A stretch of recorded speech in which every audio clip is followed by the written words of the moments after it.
Hello everyone. Again, I'm coming to share something new. Yes, so आज मैं share करने वाली हूँ मेरी बेबी गर्ल के क्या सिम्टम्स थे ड्यूरिंग माय प्रेगनेंसी, और आप रिलेट कर सकते हैं कि आपके वो सिम्टम्स हो रहे हैं या नहीं. इट्स अ फन वीडियो कि हम प्रेगनेंसी से पहले ही जानना चाहते हैं कि इट्स अ गर्ल और अ बॉय. ऑब्वियसली दोनों ही इम्पॉर्टेंट हैं आज कल, और मुझे लगता है बेबी गर्ल्स ज़्यादा इम्पॉर्टेंट होती हैं. सो मैं अपने सिम्टम शेयर करने वाली हूँ. आप लोग भी मेरे साथ शेयर कीजिएगा कि आप लोगों के क्या क्या सिम्टम्स थे, और हम कुछ मिथ्स को भी तोड़ेंगे कि पहले बोलते थे कि अगर आपने फॉर एग्जांपल कि अगर आपने लो कैरी किया है तो इट्स अ बॉय, और अगर आपने हाई कैरी किया है तो इट्स अ गर्ल. सो कुछ मिथ हैं, उनको भी हम ब्रेक डाउन करेंगे और देखेंगे कि बॉय के सिम्टम्स होने पर भी लड़कियां हो सकती हैं और लड़कियों के सिम्टम्स होने पर भी लड़का हो सकता है. It's depend on God.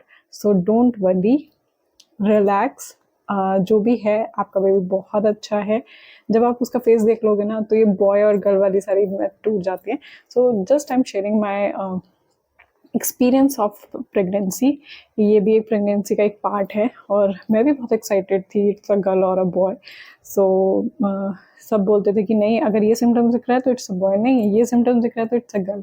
सो आज हम वही बात करने वाले हैं, और आप लोग भी मेरे साथ जरूर शेयर कीजिएगा कि आपके ये सिम्टम्स थे लेकिन लड़का हुआ, और ये सिम्टम्स थे तो लड़की हुई.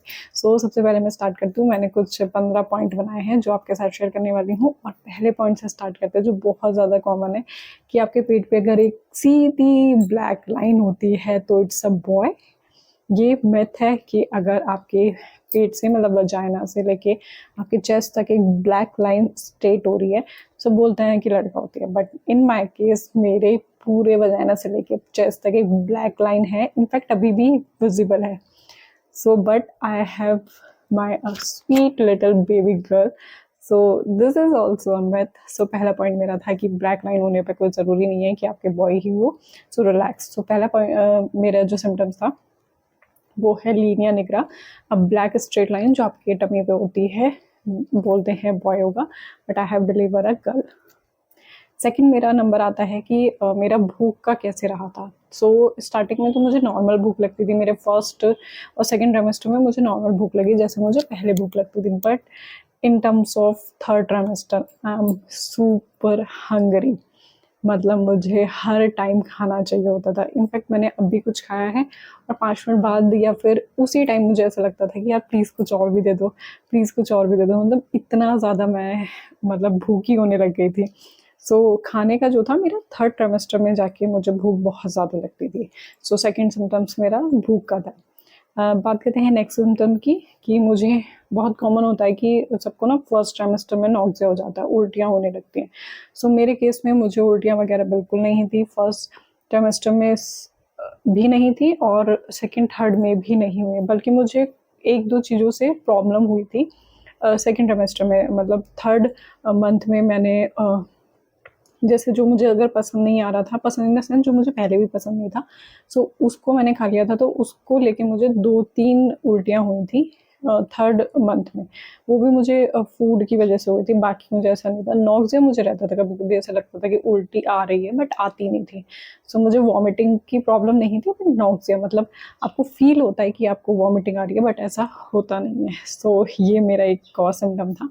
नेक्स्ट सिम्टम की मैं बात करती हूँ.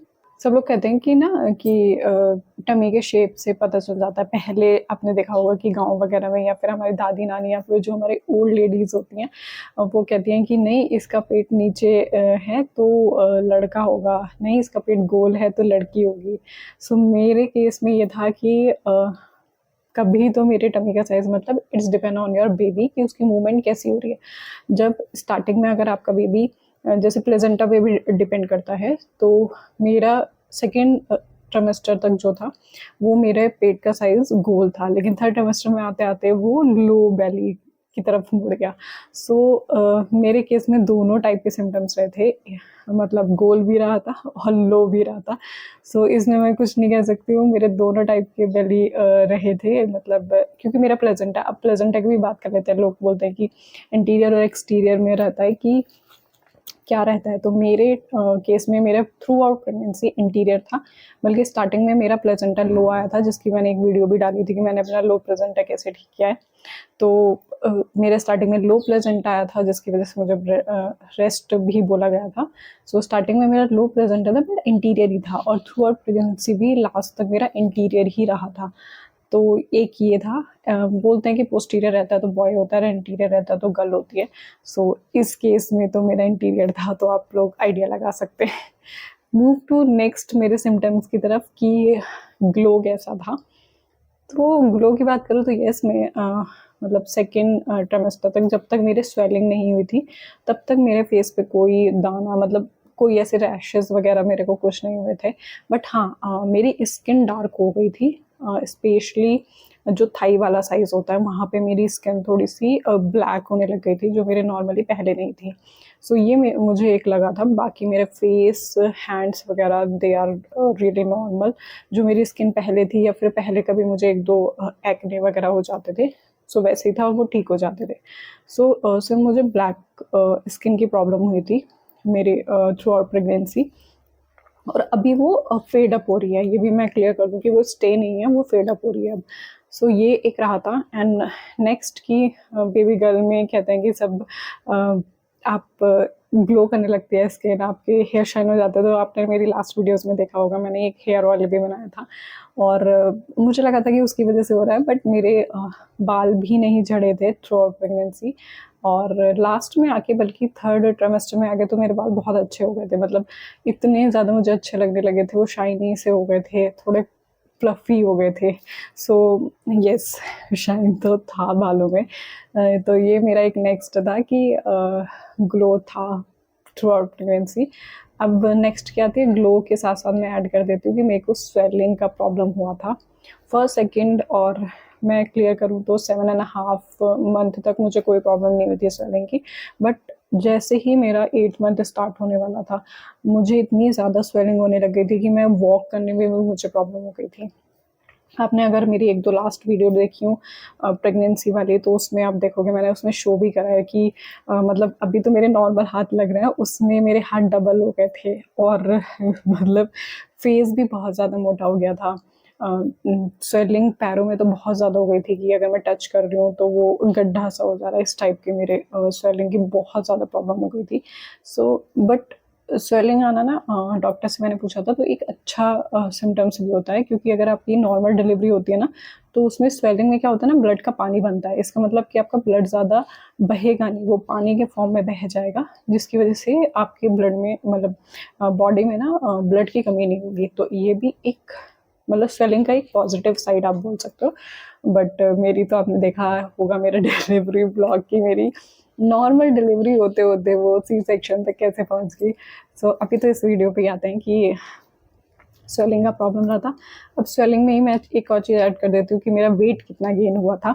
सो स्टार्टिंग में तो मेरा वेट एवरेज एवरेज चल रहा था, मतलब जैसे मैंने पढ़ा था सब चीज़ें वैसे चल रही थी कि बेबी का वेट भी वैसे ही जा रहा था, मेरा वेट भी नॉर्मल टर्म में बढ़ रहा था। बिफोर प्रेगनेंसी मेरा वेट, मतलब मेरी हाइट के अकॉर्डिंग मैं अंडर वेट थी, मतलब 4-5 kg, तो उस अकॉर्डिंग अगर मैं देखूँ तो। लेकिन लास्ट में ना थर्ड ट्राइमेस्टर में आके जैसे मेरी भूख बढ़ी, उसकी वजह से मेरा वेट, मतलब मैंने almost 20 to 25 kg weight gain किया था through out my pregnancy. Seriously, मतलब मुझे खुद यकीन नहीं हो रहा था कि यार मैंने इतना वेट गेन कर लिया है। सो ऑलमोस्ट, मतलब मैंने एक आइडियल वीडियो भी बनाई थी कि कितना वेट होना चाहिए। तो एक आइडियल वेट होना चाहिए कि आपका 12 to 16 kg के बीच में बढ़ना चाहिए, और उतना मेरा जा रहा था, मतलब थर्ड ट्राइमेस्टर तक 7.5 मंथ जब हुए थे, तो it was in limit. But वो एंड तक जाते जाते ना, जैसे ही भूख बढ़ी, अब मैं कंट्रोल नहीं कर पा रही थी भूख पे। सो वहाँ तक जाते जाते ना नॉर्मल डिलीवरी या फिर जो भी था मेरा सी सेक्शन, वहाँ तक जाते जाते मेरा ऑलमोस्ट 20 to 25 के बीच में वेट आ गया था, मतलब इतना इंक्रीज हो गया था। अब बात करती हूँ, जब अपने वेट की बात कर रही हूँ, तो बेबी का वेट भी एवरेज चल रहा था, और लास्ट में आके भी उसका वेट एवरेज से थोड़ा सा ज़्यादा, मतलब लोग बोलते हैं कि मतलब डॉक्टर बोलते हैं कि 2.5 से 3.5 kg के बीच में बेबी का वेट होना चाहिए, तो वो उसी बीच में क्राइटेरिया था। मतलब मेरे बेबी का वेट 3.2 था at the time of birth. So उसका वेट भी ठीक था और मेरा थोड़ा ओवर वेट हो गया था, बट ओवर वेट नहीं कह सकते, वो स्वेलिंग वगैरह की वजह से मैं हेवी हो गई थी और अभी मैं नॉर्मल पे आ रही हूँ within a month. So this is the my sign off pregnancy of baby girl. अब नेक्स्ट बात करती हूँ कि मेरी स्लीपिंग पोजीशन कैसी रही। स्लीपिंग पोजीशन मैंने थ्रू आउट प्रेगनेंसी सबको यही सजेस्ट किया है कि प्लीज़ लेफ्ट साइड सोना है, लेफ्ट साइड सोना है, ब्लड फ्लो बेबी को अच्छा जाएगा। डॉक्टर मुझे हमेशा हर विजिट में यही बोलते थे कि लेफ्ट साइड सोना है, बेबी को ब्लड फ्लो अच्छा जाएगा। उसकी वजह से मैं लेफ्ट साइड प्रेफर करती थी, बट मुझे, मैं अपने कंफर्ट की बात करूँ ना, तो ये भी एक साइन है कि मुझे राइट साइड सोना बड़ा पसंद आने लगा था। अब उसका भी मैं रीज़न बता दूँ मुझे क्यों आने लगा था, क्योंकि मेरा बेबी की जो मूवमेंट थी ना, वो मुझे राइट साइड ज़्यादा फील होती थी। तो मैं जब भी उधर की साइड से होती थी ना, तो मुझे हल्का फील होता था। तो मुझे through out pregnancy right side सोने में बहुत मज़ा आता था। मतलब लेकिन मैं लेफ्ट साइड, जैसे मुझे ध्यान आता ना, नहीं लेफ्ट साइड सोना, तो मैं एकदम लेफ्ट साइड होते जाती थी। तो ये भी एक सिम्टम है कि आपकी कोई एक पोजीशन सेट हो जाती है जिसमें आप कंफर्टेबल हो जाते हो। जैसे मैंने बताया कि मेरे बेबी राइट साइड में मुझे मूवमेंट ज़्यादा होती थी, तो यहाँ पे ऐड कर देती हूँ कि मुझे बेबी की मूवमेंट 18 वीक के बाद शुरू हुई थी और हल्की-हल्की शुरू हुई थी, लेकिन उसके बाद मेरे बेबी ने जो मुझे बजाया है, मतलब उसने लास्ट में आते-आते ना, मतलब बहुत हार्ड उसने, मतलब वो वीडियोज़ आपने देखी, मैं कुछ ये शो करती हूँ, इस टाइप का मेरा मूवमेंट होने लग गया था। मैंने कुछ वीडियोज़ भी रिकॉर्ड करी थी उसकी, मतलब उस टाइम पे मैं नहीं शेयर कर सकती थी, it's a very personal movement कि मुझे पूरा ना पेट पे ऐसा फ़ील होता था कि वो ऊपर उठ रहा है, कर्व बन रहा है, मतलब it's it's really amazing feeling. तो ये भी एक सिम्पटम है कि आपके बेबी की प्लेजेंटा पे डिपेंड करती है वैसे तो, कि बेबी की मूवमेंट कब आपको फील होंगी। सो मेरे बेबी की मूवमेंट मुझे 18 वीक के बाद शुरू हुई थी और लास्ट तक आते-आते शी किक्ड वेरी हार्ड। वो बहुत तेज़ मारती थी पैर हाथ। तो और एक मैंने आपको दिखाया था कि मैंने ट्रैक कर रहा है, मतलब डॉक्टर एक ट्रैकिंग शीट देते हैं जिसमें आपको बेबी के लास्ट में देते हैं, ये तो 8th मंथ में, कि ट्रैक करना होता है कि बेबी कब किक कर रहा है, कितने इंटरवल में किक कर रहा है। तो वो भी मैंने बनाया था, तो मेरे बेबी 5-6 मिनट में ही वो 10 किक कर देती थी। मतलब वो टाइम ही, डॉक्टर ने बोला था आधे घंटे तक आपको पेट पे हाथ रखना है और बेबी की एटलीस्ट मिनिमम 10 काउंट करने हैं।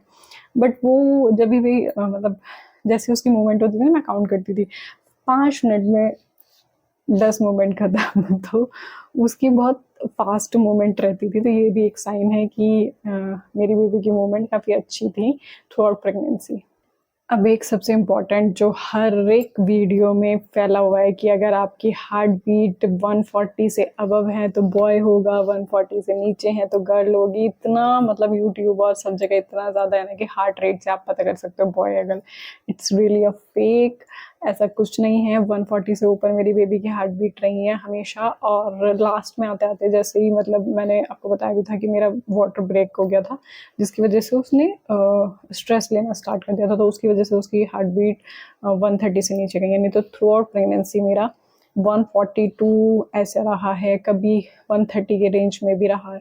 तो मुझे नहीं लगता कि हार्ट रेट पे आपका डिपेंड करता है कि बॉय है या गर्ल है। सो हार्ट रेट की भी बिल्कुल ही मिथ एक स्टोरी है मेरे केस में। अब नेक्स्ट में आती हूँ कि एक और है कि हाँ, आप मतलब इट्स नॉट अ कि मैं किसी को ये बोल रही हूँ कि आप चेक करो या नहीं करो, लेकिन एक नब थ्योरी करे है जो बाहर, मतलब हमारे देश में तो नहीं, मतलब इंडिया में तो ये सब बैन है कि आप पता नहीं कर सकते कि बेबी गर्ल है बॉय, बट बाहर वो जेंडर रिवील करता है। तो वहाँ अगर आप देखोगे तो नब थ्योरी एक 6 वीक में जेंडर रिवील के लिए टेस्ट होता है, उसमें वो नब थ्योरी के बेस पे आपके बेबी का जेंडर बताते हैं। तो ये मैंने आई थिंक मेरे 28 या 27 वीक में देखा था और मैंने नर्व थ्योरी से अपना स्कैन मैच किया था, मतलब जो आपका अल्ट्रासाउंड की पिक्चर्स होती हैं मैंने वो देखी और उसमें लकीली मुझे एक ऐसी पिक्चर मिल गई जो नर्व थ्योरी से मैच हो रही थी।